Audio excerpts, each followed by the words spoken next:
जय हिंद दोस्तों, मैं नितेश शाहू लक्ष्य एकेडमी के इस ऑनलाइन प्लेटफॉर्म पर आपका स्वागत करता हूं।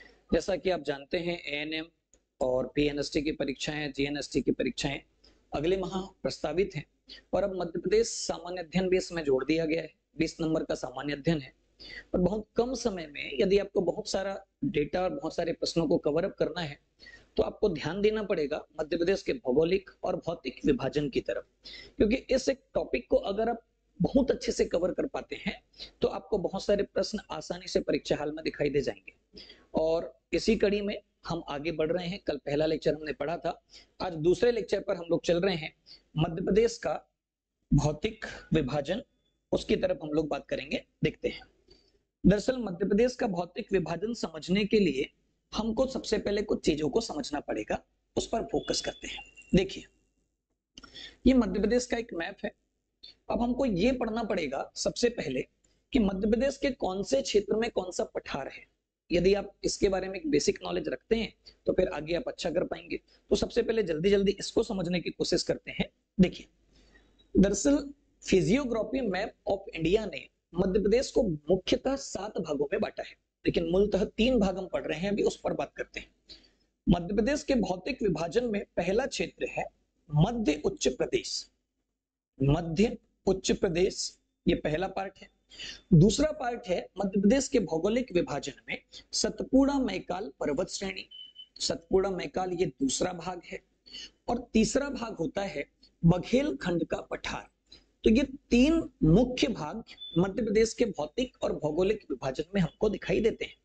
अब एक एक करके इसको समझने की कोशिश करते हैं। देखिए, तो पहला भाग है मध्य उच्च प्रदेश। अब सवाल ये है कि ये कौन सा हिस्सा है। अब ये पहला शब्द है मध्य, दूसरा शब्द है उच्च, इसी के आधार पर डिवाइडेशन करने की कोशिश करते हैं। तो अब यहां से देखकर तो ये वाला जो पूरा का पूरा हिस्सा आप देखते हैं, ये वाला हिस्सा ये बेसिकली मध्य यानी कि बीच का उच्च प्रदेश के नाम से हम इसको जानते हैं। और एक बात समझ लीजिए, ये इसके बाद अगर आप नीचे की तरफ देखें तो यहां पर आपको समझ में आएगा कि यहां से आप जाएंगे तो ये वाला जो क्षेत्र है ये सतपुड़ा मैकाल के अंतर्गत आता है। तो ये सतपुड़ा मैकाल का क्षेत्र हो गया। और अब ये जो बचा वाला भूभाग आप देखते हैं, ये भूभाग बेसिकली बघेल खंड के पठार के नाम से जाना जाता है। तो ये हो गया बघेल खंड का पठार। तो अगर इन तीनों भौतिक क्षेत्रों को आप देखें तो सबसे बड़ा नजर आता है मध्य उच्च प्रदेश।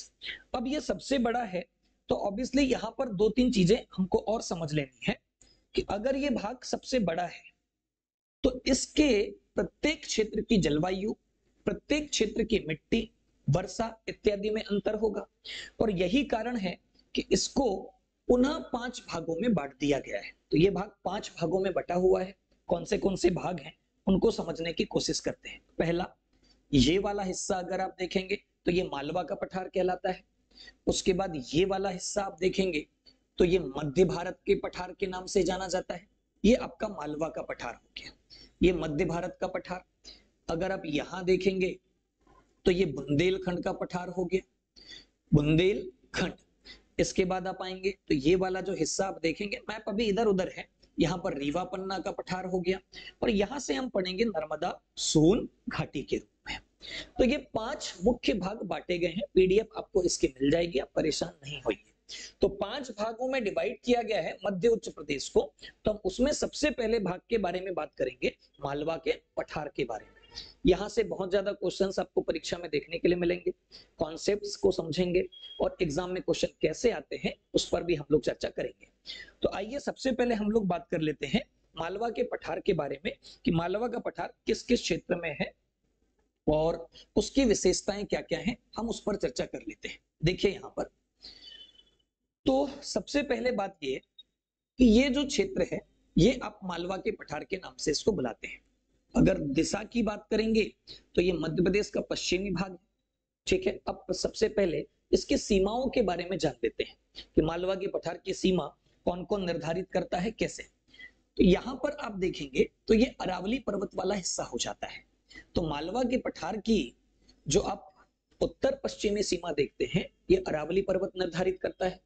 इसके पश्चात अगर मालवा के पठार की दक्षिणी सीमा की बात करेंगे तो ये नर्मदा सोन घाटी के द्वारा निर्धारित होती है। यहाँ से नर्मदा सोन घाटी आ रही है, तो ये उसको का निर्धारण कर रही है। अगर आप पूर्व में जाएंगे तो यहाँ पर बुंदेलखंड का हिस्सा आपको मिल जाता है। तो सीमाओं से बहुत ज्यादा आपको प्रश्न नहीं आने वाले हैं, फिर भी एक मोटा मोटा हिस्सा आपको ये दिमाग में रखना है कि यहाँ अरावली है, यहाँ नर्मदा सोन घाटी है, यहाँ पर बुंदेलखंड है। ये पठार इस क्षेत्रों की सीमाओं का निर्धारण करते हैं। देखिए बहुत समय नहीं है, अदरवाइज हम इस सीमा को भी बहुत सारा एक्सप्लेन करके पढ़ते हैं। चलिए अब हम सबसे पहले चर्चा करते हैं मालवा के पठार की, कि आखिर में मालवा के पठार का नामकरण कैसे हुआ। मालवा के पठार को मालवा का पठार क्यों कहते हैं, सबसे पहले आपको ये बात जान लेनी चाहिए। तो देखिए अब कहानी को विस्तार से समझने की कोशिश करते हैं। ये जो मालवा का पठार है, इसका नामकरण कैसे हुआ, इसके पीछे एक छोटी सी कहानी को समझना है। एग्जाम में पूछ लिया जाएगा तो उसको समझ लीजिए। दरअसल इसको समझने के पहले एक शब्द का अर्थ आप समझें। यह है दोआब शब्द। दोआब का मतलब होता है दो नदियों के बीच का क्षेत्र। जहां दो नदियां बहती हैं उनके बीच का जो क्षेत्र होता है उसको दोआब कहते हैं। और ऑब्वियसली अगर ये दो नदियां बह रही हैं और यहाँ दोआब है तो इनके बीच का क्षेत्र उपजाऊ होगा। तो एक चीज देखें, जब भारत में सिकंदर का आक्रमण हुआ तो यहाँ पर चेनाब और रावी नदी के बीच का जो क्षेत्र है, चेनाब और रावी के बीच का जो क्षेत्र ये वाला, इसको रेचना दोआब के नाम से बुलाया जाता है। रेचना का मतलब है र से रावी है और चना से चेनाब नदी है। तो रेचना दोआब जो है, यहां पर एक जनजाति पाई जाती थी, मलय जनजाति। अब ये मलय जनजाति यहां पाई जाती थी। जब सिकंदर का आक्रमण हुआ तो ये जनजाति डर के कारण यहां से भाग गई और ये आकर मध्य प्रदेश के पश्चिमी भूभाग में बस गई। और जब ये इस क्षेत्र में बस गई तो इसी मलय जाति के नाम पर मालवा के पठार को बाद में नाम दे दिया गया मालवा का पठार। तो पहला सवाल आपको ये समझ में आ गया होगा कि मालवा के पठार का नामकरण मलय जनजाति के नाम पर हुआ है। और मलय जनजाति किस दोआब में रहती थी, रेचना दोआब में। दोआब क्या होता है, दो नदियों के बीच का क्षेत्र होता है और ये उपजाऊ क्षेत्र होता है। तो ये पहली चीज आपको दिमाग में रखनी है। क्लियर है इतना सभी को। इसके बाद हम लोग चलते हैं कि आखिर में मालवा के पठार का निर्माण कैसे हुआ। तो अब आपको समझना है निर्माण के बारे में, मालवा के पठार के निर्माण के। उसके बाद क्षेत्रफल पर हम लोग बात करेंगे। तो अब यहां पर फोकस कीजिएगा, मालवा के पठार का निर्माण कैसे हुआ है। ये एक महत्वपूर्ण टॉपिक है। अगर ये आप समझ जाएंगे तो मालवा का पठार आपको रटने की आवश्यकता नहीं पड़ेगी। तो यहां पर थोड़ा सा फोकस कर लीजिए। ये मध्य प्रदेश का क्षेत्र हो गया। अब कहानी को ध्यान से समझें। दरअसल जब आप ज्योग्राफी पढ़ेंगे तो पाएंगे कि ये जो साउथ इंडिया वाला हिस्सा है, ये वाला हिस्सा प्रायद्वीपीय भारत, ये गोंडवाना लैंड का भाग है। ये धरती का सबसे पुराना हिस्सा है और सबसे पहले भारत में जो ज्वालामुखी विस्फोट की प्रक्रियाएं हुई वो इसी प्रायद्वीपीय भारत के क्षेत्र में हुई है। ठीक है। और इस प्रायद्वीपीय भारत के क्षेत्र में एक कहानी और समझिए। ये जो महाराष्ट्र का हिस्सा है, यहां पर दक्कन का पठार आप लोग पढ़ते हैं, दक्कन का पठार। तो अब इतनी बात आपको दिमाग में रखनी है। ये प्रायद्वीपीय भारत है, ये प्रायद्वीपीय भारत गोंडवाना लैंड का क्षेत्र है और दक्कन का पठार महाराष्ट्र में है। अगर ये बात आपको समझ में आ गई तो इसके आगे की कहानी को ध्यान से सुनिए। इसके आगे की कहानी ये है कि ये जो प्रायद्वीपीय पठार है, ये जो दक्कन के पठार का क्षेत्र है, दक्कन के पठार का भूभाग है, ये वाला हिस्सा मैं यहां पर मैपिंग कर दे रहा हूं, ध्यान से देखेंगे। तो ये जो दक्कन के पठार का हिस्सा है, यहां पर ज्वालामुखी विस्फोट हुए। और ज्वालामुखी विस्फोट जब हुए तो ज्वालामुखी विस्फोट भी दो टाइप के होते हैं। एक केंद्रीय उद्गार जो एक छिद्र से बाहर आता है मैग्मा, और एक दरारी उद्गार। तो ये जो दक्कन का पठार क्षेत्र है, यहां पर दरारी उद्गार हुए। और चूंकि भारत का ढाल उत्तर दिशा की ओर है तो यहां से जो मैग्मा निकला ये उत्तर दिशा की ओर प्रवाहित होने लगा। दक्कन के पठार के क्षेत्र में ज्वालामुखी विस्फोट हो रहे हैं और यहां से मैग्मा निकल के उत्तर की ओर प्रवाहित हो रहा है। ठीक है। तो उत्तर की ओर जब मैग्मा प्रवाहित हुआ तो इसी से मध्य प्रदेश का जो पश्चिमी भूभाग है, जिसको आज हम किस नाम से बुला रहे हैं, मालवा का पठार, इस वाले भूभाग में यहां का मैग्मा आया और जमा हो गया। और इसके ठंडा होने से जो चट्टानें यहां पर बनी, उन्हीं से मालवा के पठार का निर्माण हुआ है। तो यहाँ पर दो बातें और समझिए कि जब ज्वालामुखी विस्फोट होता है तो जो गर्म मैग्मा निकलता है उससे जो चट्टानें बनती हैं उन चट्टानों को हम लोग कहते हैं आग्नेय चट्टान। और चूंकि मैग्मा दो टाइप का होता है, एक अम्लीय होता है जो चिपचिपा होता है, सिलिका की मात्रा ज्यादा होने के कारण अम्लीय मैग्मा में सिलिका की मात्रा लगभग 75% या उससे भी ज्यादा होती है। दूसरा होता है क्षारीय मैग्मा, तो क्षारीय मैग्मा में सिलिका की मात्रा कम पाई जाती है। तो ऑब्वियसली ये होगा कि जब मैग्मा निकलेगा और जमेगा तो दो अलग अलग प्रकार की संरचनाएं बनेंगी।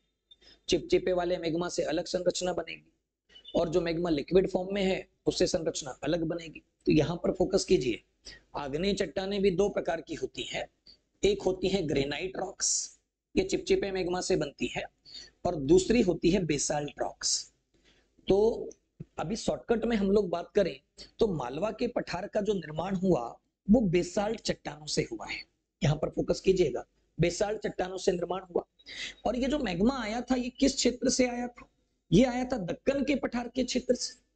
और इसी वजह से हम ये पढ़ते हैं कि मालवा के पठार का जो निर्माण हुआ है वो दक्कन ट्रैप की बेसाल्ट चट्टानों से हुआ है। अब यहां पर समझिए, दक्कन ट्रैप की बेसाल्ट चट्टान, ये आपको एग्जाम में डायरेक्ट आ जाएगा कि मालवा के पठार का निर्माण किन चट्टानों से हुआ है। दक्कन ट्रैप की बेसाल्ट चट्टानों से मालवा के पठार का निर्माण हुआ है। ये बात क्लियर हो गई। ट्रैप का मतलब होता है लहरदार आकृति। जब लिक्विड भाग फैलता है तो ऐसे लहरदार आकृति में बन जाता है, उसको कहते हैं। तो सवाल आप लोगों को दिमाग में रख लेना है कि मालवा के पठार का जो निर्माण हुआ वो निर्माण हुआ दक्कन ट्रैप की चट्टानों से, और वो भी कौन सी चट्टानें? बेसाल्ट। अब थोड़ा सा इस कहानी को आगे बढ़ाते हैं। जो बेसाल्ट चट्टानें हैं ये लिक्विड मैग्मा से बनी है, तरल है ये मैग्मा, बहुत डिटेल में नहीं जा रहे हैं, ठीक है। तो ये जो तरल मैग्मा है इस बेसाल्ट चट्टानों में आयरन की मात्रा अधिक पाई जाती है। काय की मात्रा? आयरन अत्यधिक मात्रा में पाया जाता है, और आयरन अत्यधिक मात्रा में इन चट्टानों में है। अब धीरे धीरे क्या होगा, मान लो मालवा के पठार में एक चट्टान है, ताप, दाब, बारिश इत्यादि की वजह से इसका अपक्षय शुरू हो जाएगा। अपक्षय का मतलब होता है अपने ही स्थान पर टूटना। तो अब ये जब चट्टान टूटेगी तो इस क्षेत्र में मिट्टी का निर्माण हो जाएगा। भाई चट्टानों के टूटने से ही तो मृदा का निर्माण होता है। देखिए वनस्पति के भी अवशेष होते हैं बट मूल पदार्थ तो चट्टान का होता है। तो जैसी चट्टानें होंगी वैसे ही मिट्टी होगी। अब यहां समझते हैं, इस चट्टान में बेसाल्ट रॉक्स में आयरन की मात्रा ज्यादा है और आयरन क्रियाशील धातु है। आप देखते होंगे कि आयरन वायुमंडल की नमी के साथ क्रिया करता है और उससे आप लोहे की अगर वस्तुओं को देखोगे तो उसमें जंग लग जाता है। तो जंग क्यों लगता है? वायुमंडल की नमी से क्रिया करने के कारण। और जंग का रंग शुरू में लाल होता है, उसके बाद जब उसमें ह्यूमिडिटी बढ़ती, पानी की मात्रा बढ़ती तो पीला हो जाता है, ठीक है। और वो रंग होता है लाल रंग आयरन ऑक्साइड के कारण। लेकिन आप देखेंगे कि जब लोहे में जंग लगता है तो जो लोहे में जंग लगने के बाद जब बहुत ज्यादा समय बीत जाता है तो लोहे का जंग का रंग काला पड़ जाता है। और वो जो काला रंग होता है वो होता है टिटेनी फेरस मैग्नेटाइट के कारण। टिटेनी फेरस मैग्नेटाइट के कारण, ये आपको नाम याद रखना है। अब एक बात समझिए, मालवा के पठार के इस क्षेत्र में बेसाल्ट चट्टान है। मैं यहां पर आगे एक नई स्लाइड पे आता हूं। मालवा के पठार के क्षेत्र में अगर बेसाल्ट चट्टान है तो ये बेसाल्ट चट्टानें टूटेंगी, और बेसाल्ट चट्टानें जब टूटेंगी तो यहां पर मृदा का निर्माण होगा, और ये मृदा यहां पर बनेगी काली मृदा। तो काली मृदा का जो रंग होता है वो टिटेनी फेरस मैग्नेटाइट के कारण होता है। ये दिमाग में रख लीजिए कि इस मालवा के पठार में काली मृदा पाई जाती है। मोस्ट इंपॉर्टेंट थिंग, काली मृदा है यहाँ पर। और काली मृदा के भी तीन भाग होते हैं, गहरी काली, मध्यम काली और छिछली काली। अभी हम उस पर बात नहीं करते हैं, बस इतना सा दिमाग में रख लीजिए। अब काली मृदा के बारे में थोड़ी सी डिस्कशन हम करते हैं क्योंकि इसी के बेसिस पे हम फसलें पढ़ेंगे। देखो काली मृदा की एक विशेषता होती है, आपने भी सबने देखा होगा कि जब उसमें पानी लगता है तो वो चिपचिपी हो जाती है, और जब गर्मी पड़ती है तो वो उसमें दरारें पड़ जाती हैं। और यही वजह है कि दरारें पड़ने के कारण इस मृदा का एक और नाम हो जाता है स्वजोत मृदा। स्वजोत का मतलब जो जिसकी जुताई खुद से हो जाती है, तो स्वजोत मृदा के नाम से भी हम लोग बुलाते हैं। इसी को रेगुर मृदा के नाम से भी बुलाते हैं, डायरेक्ट पूछ लेगा तो ये रेगुर मृदा किसको कहते हैं? काली मृदा को कहते हैं। और काली मृदा के क्षेत्र में कपास, गेहूं, गन्ना इत्यादि फसलें होती हैं। और यही रीजन है काली मृदा का एक नाम पड़ जाता है कपासी मृदा।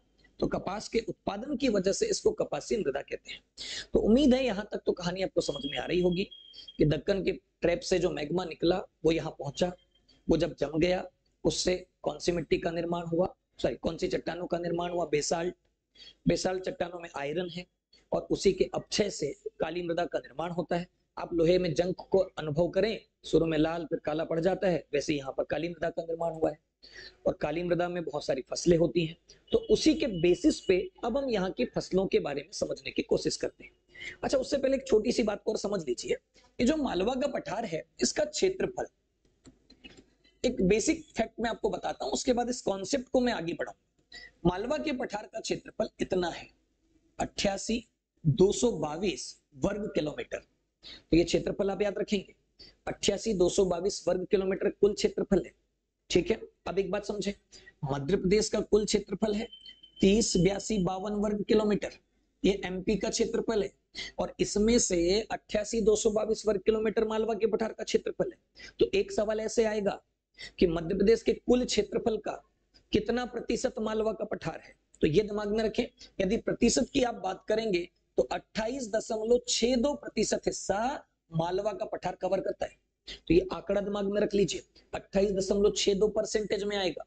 और क्षेत्रफल पूछेगा तो ये लिखना है 88,222 वर्ग किलोमीटर, ये फैक्चुअल चीज है। ठीक है, क्षेत्रफल पे हम लोगों ने बात कर ली। अब मैं आपको इसी के आगे की कहानी समझाता हूं। भाई आपने पढ़ा मालवा के पठार में काली मिट्टी है, तो इसी के बेसिस पे अब हम फसलों को पढ़ देते हैं। ठीक है, देखें यहाँ पर, तो चूंकि काली मृदा में नमी को धारण करने की क्षमता सभी मृदाओं में सबसे ज्यादा पाई जाती है, इसमें लंबे समय तक नमी रहती है। उसके रीजन भी है, क्योंकि जब अणु चिपक जाते हैं काली मृदा के तो अंदर हवा प्रवेश नहीं कर पाती, इसलिए नमी लंबे समय तक रहती है। अब देखिए फसल, तो मालवा के पठार की फसलों के बारे में हमको चर्चा करनी है कि मालवा के पठार में कौन सी फसलें होंगी। तो सबसे पहले आइए देखते हैं, तो मालवा के पठार की मुख्य फसलों, सबसे पहले खाद्यान्न फसलों के बारे में बात कर ले। तो मालवा के पठार की खाद्यान्न फसलों में मुख्य फसल है गेहूं। गेहूं यहाँ पर अच्छी खासी मात्रा में होता है और गेहूं अधिक होने की वजह से ही इस मालवा के पठार को गेहूं की डलिया या रोटी की डलिया के नाम से भी बुलाया जाता है। गेहूं की डलिया या रोटी की डलिया, रोटी की डलिया का मतलब है गेहूं अच्छी खासी मात्रा में यहाँ पर हो रहा है। और अभी आप देखें, एक गेहूं मध्य प्रदेश का इस समय चर्चा में, सरबती गेहूं। सरबती गेहूं को जीआई टैग दे दिया गया है, इसलिए वो चर्चा में है। और वो सरबती गेहूं इसी मालवा के पठार में होता है। तो आगे जब हम फसल वाला टॉपिक पढ़ेंगे तो उसको डिटेल में बात करेंगे। अभी से इतना याद रख लीजिए कि सरबती गेहूं को भी जीआई टैग मिल गया है। ठीक है, चलो आगे चलते हैं। सीहोर रायसेन जिले का मिला हुआ है, तो गेहूं इस क्षेत्र में अच्छी खासी मात्रा में होता है, इसलिए कबीरदास जी ने एक दोहा भी लिखा है इस पर, मालव धरती गहन गंभीर, पग पग रोटी डग डग नीर।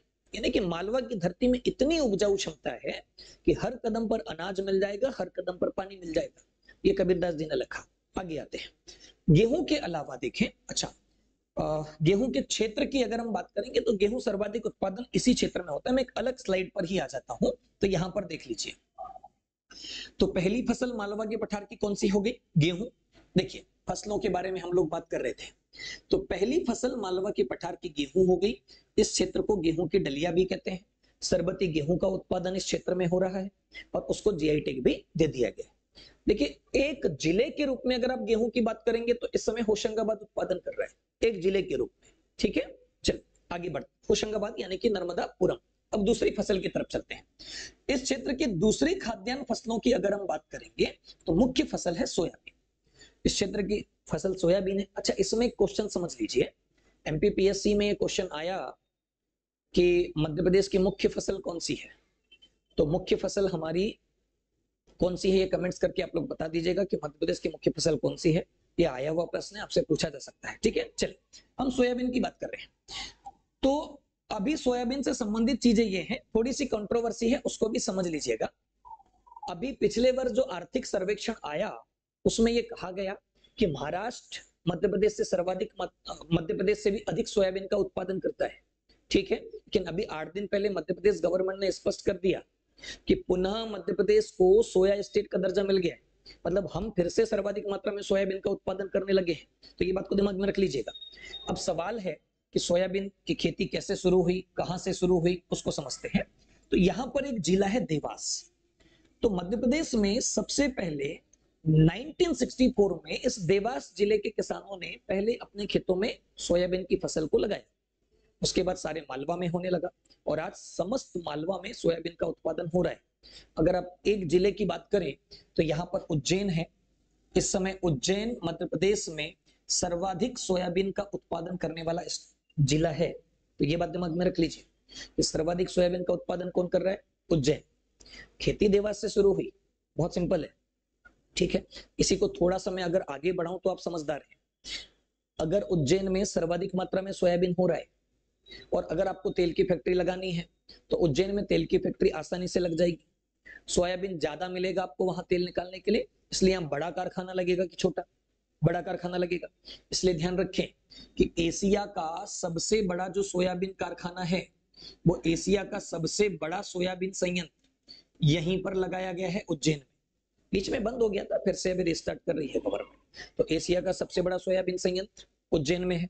ये बात समझ में आ गई सभी को।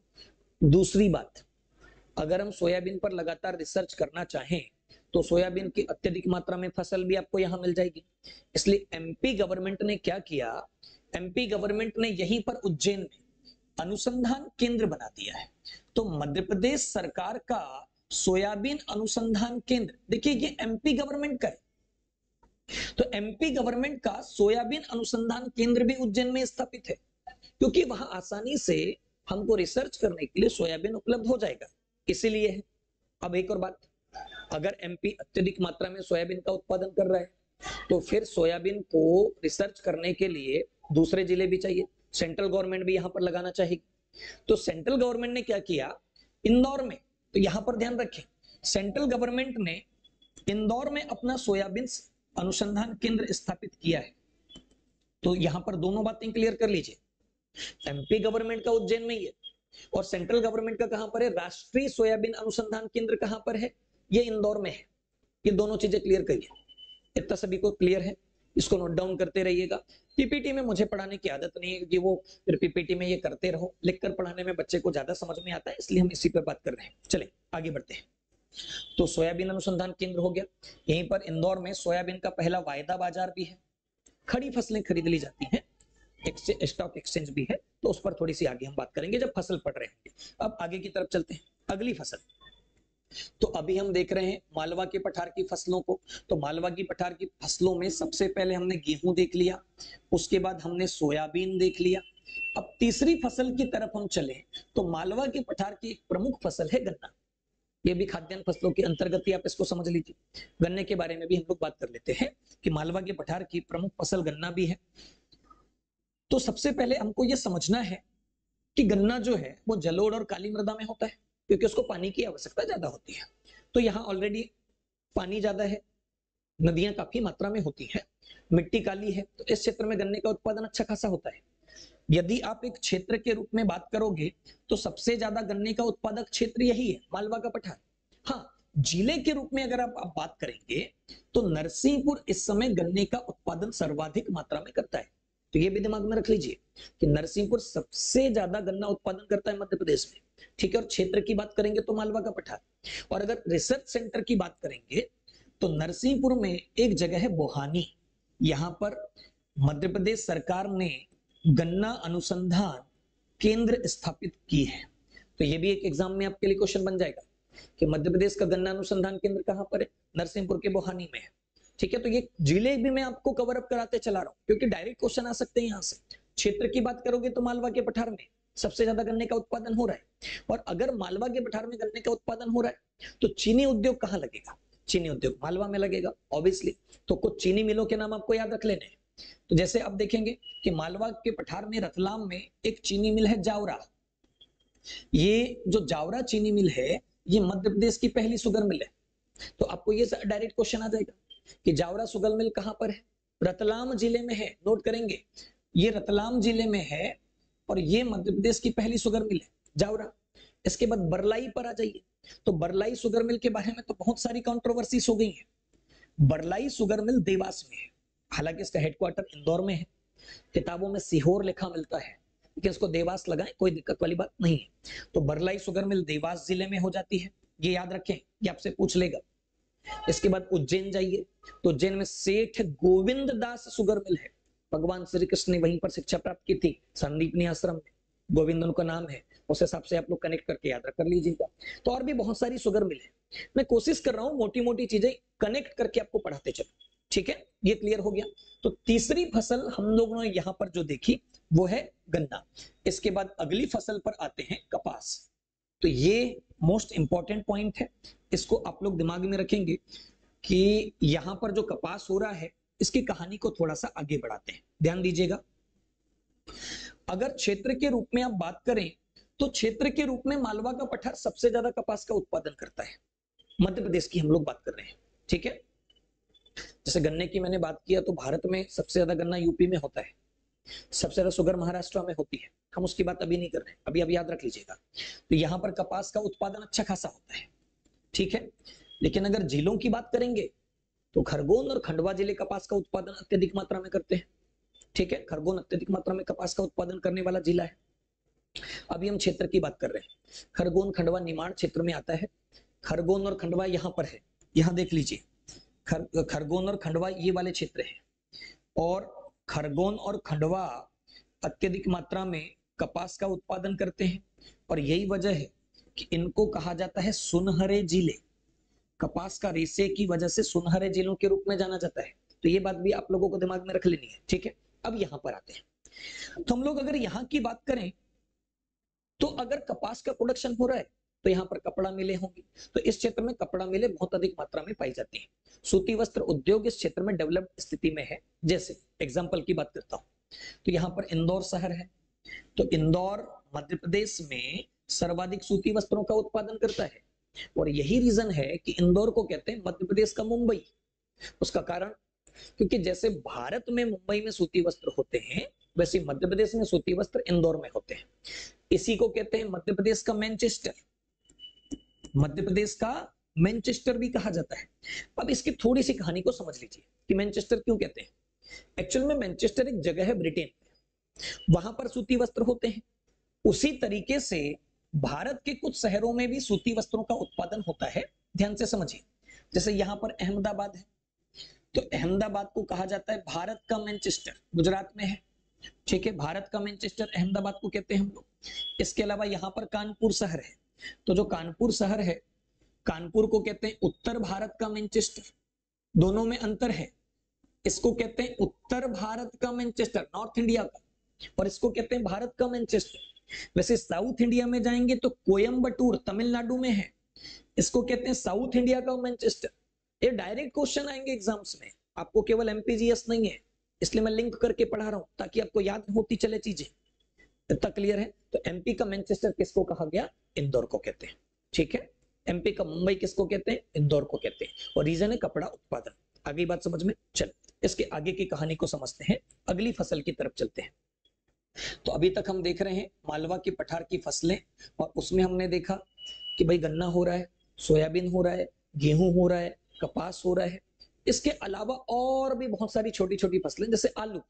आलू की अगर हम बात करें तो इंदौर सर्वाधिक मात्रा में आलू उत्पादन कर रहा है, इंदौर।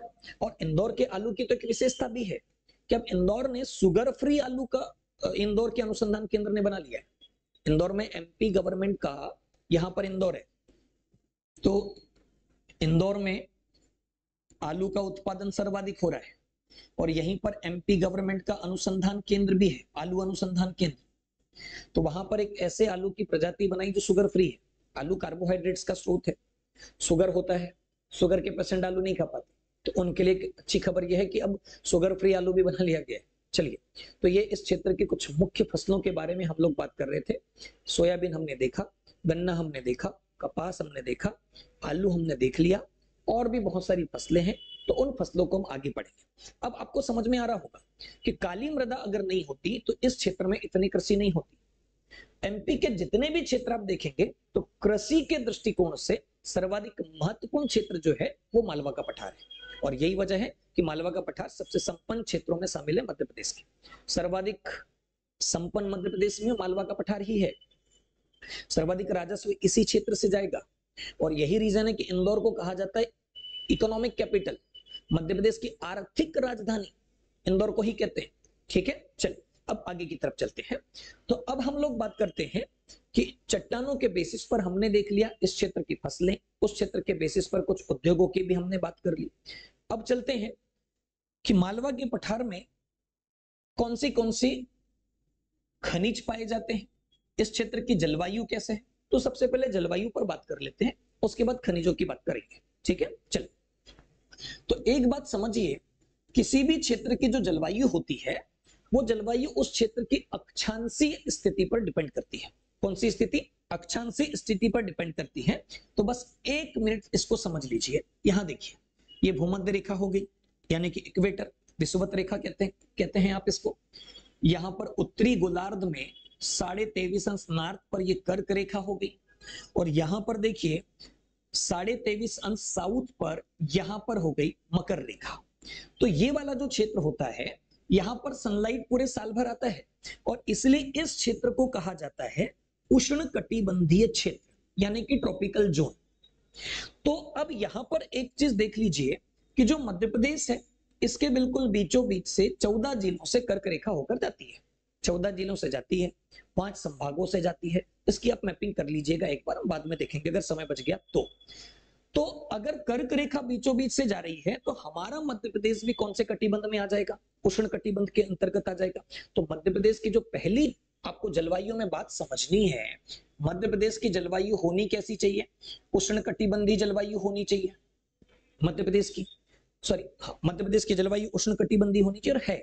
तो आपसे एक सवाल आएगा, एमपी की जलवायु कैसी है? उष्ण कटिबंधीय है। लेकिन मालवा की जलवायु को उष्ण कटिबंधीय नहीं लिखना है। अब मालवा की जलवायु को समझते हैं। ये रहा मालवा का पठार, कर्क रेखा तो यहां से भी जा रही है, तो फिर मालवा में भी उष्ण कटिबंधीय जलवायु होनी चाहिए, बट नहीं है। उसके पीछे रीजन। तो सवाल पहला तो ये कि आपसे सीधे पूछ लेगा कि मालवा की जलवायु कैसी है। तो मालवा की जलवायु ऐसी है, समशीतोष्ण जलवायु। अब इसमें दो शब्द हैं, सम का मतलब है बराबर, शीतोष्ण का संधि विच्छेद करोगे तो दो शब्द निकल कर आ जाएंगे, शीत और उष्ण। शीत का मतलब ठंड, उष्ण का मतलब गर्मी। मतलब इस क्षेत्र में गर्मी और ठंड दोनों बराबर मात्रा में पड़ती है। भाई कर्क रेखा जा रही तो पड़ना तो तेज गर्मी चाहिए ना, लेकिन दोनों बराबर मात्रा में। ऐसा रीजन क्यों? इसका रीजन क्या है? इसके बहुत सारे रीजन हैं। जैसे अगर आप भारत का मैप देखोगे तो समुद्र के बिल्कुल निकट का क्षेत्र मालवा का पठारी है। ठीक है। दूसरा रीजन, काली मिट्टी होने की वजह से इस क्षेत्र में पर्याप्त मात्रा में नमी बनी रहती है। तीसरा रीजन है, नदियां बहुत सारी हैं, तो वो हम बाद में देखेंगे, इतना बड़े कॉन्सेप्ट अभी यहां पढ़ने का समय नहीं बचा। तो एक बस दिमाग में रख लीजिए कि मालवा की जलवायु समशीतोष्ण जलवायु है। ठीक है। और एक बात मोस्ट इंपॉर्टेंट दिमाग में रख लीजिएगा, इन्वर्टेड कामा में करके इसको नोट कर लीजिएगा, फाइयान के बारे में। फाइयान का नाम सभी ने सुना होगा। फाइयान जी चीन के यात्री थे और ये भारत पहुंचे। गुप्त काल में ये भारत आए, और जब यहां पर उज्जैन में विक्रमादित्य यानी कि चंद्रगुप्त द्वितीय का शासन चल रहा था, तो उनके दरबार में गए, घूमे, मालवा की जलवायु पर पूरा रिसर्च किया, और इन्होंने कहा कि मालवा की जलवायु दुनिया की सर्वश्रेष्ठ जलवायु है। इससे बेहतर जलवायु पूरी दुनिया में नहीं है। तो ये सवाल तो बार बार पूछा जाता है कि भाई किसने मालवा की जलवायु को सर्वश्रेष्ठ कहा? फाइयान ने। फाइयान कौन है? ये चीन के यात्री हैं। ये बुद्धिज्म के रिसर्च के लिए भारत पहुंचे थे, और मध्य प्रदेश में इन्होंने घूमा, बहुत सारा रिसर्च किया, और ये बात उन्होंने कही। अब वर्षा की बात कर लेते हैं कि मालवा के पठार की वर्षा की क्या स्थिति है, कितनी वर्षा होती है, वर्षा कम है, ज्यादा है, ये बहुत सारी चीजें देख लीजिए यहां पर। तो ये जो मालवा का पठार है, इस क्षेत्र में अगर आप वर्षा की बात करेंगे तो 75 से 125 सेंटीमीटर इस क्षेत्र में वर्षा होती है, यानी कि 75 सेंटीमीटर से लेकर 125 सेंटीमीटर तक वर्षा होती है। अब एक बात समझते हैं, मालवा के पठार में वर्षा अगर हम देखें तो औसत वर्षा ठीक है, लेकिन वर्षा ज्यादा होनी चाहिए। तो वर्षा कम होने के बहुत सारे रीजन है। इस क्षेत्र में बहुत ज्यादा ऊंचे पर्वत नहीं है, तो मानसून को रोक नहीं पाते। वनों की मात्रा कम है। अगर अभी हम बात करेंगे इस क्षेत्र में वन तो कम मात्रा में मिलते हैं, 20 से 25% के आसपास वन है मात्रा। तो वर्षा कम होने का एक रीजन ये, वर्षा याद रखें 75 से 125 सेंटीमीटर है। अब यहां पर देखते हैं कि वर्षा कम होने के रीजन क्या है। इस क्षेत्र में एक पर्वत के बारे में हम लोग बात करते हैं, विंध्यन पर्वत। विंध्यांचल पर्वत भी आप लोग कह रहे हैं, तो ये विंध्यांचल पर्वत की ये है ये विंध्याचल पर्वत मौजूद है। और अगर विंध्याचल पर्वत की हम बात करेंगे तो यहां पर मालवा के पठार की सबसे ऊंची चोटी है सिगार। ये इंदौर जिले में आती है, इसको दिमाग में रखें। और इसकी हाइट भी याद रखनी है, 881 मीटर। दूसरी सबसे ऊंची चोटी है जाना पाव, यहीं से चंबल नदी का उद्गम होता है, ये 854 मीटर होती है। तीसरी चोटी है धजारी, ये भी इंदौर जिले में है, 810 मीटर ऊंची है। तो बहुत ज्यादा ऊंची चोटियां नहीं है और इस वजह से यहां पर वर्षा कम रुकती है, इसलिए पानी इस क्षेत्र में नहीं आता। और एक बड़ा रीजन तो अरावली है, वो बाद में देखेंगे, क्योंकि ये वृष्टि छाया क्षेत्र के अंतर्गत आता है। तो मालवा की पठार में कम वर्षा होती है। यहां से 3 क्वेश्चन बन गए आपके। मालवा की पठार की सबसे ऊंची चोटी कौन सी? सिगार। किस जिले में? इंदौर। और इसकी हाइट कितनी है? 881 मीटर। तो ये इस क्षेत्र के बारे में आपको दिमाग में रखना है।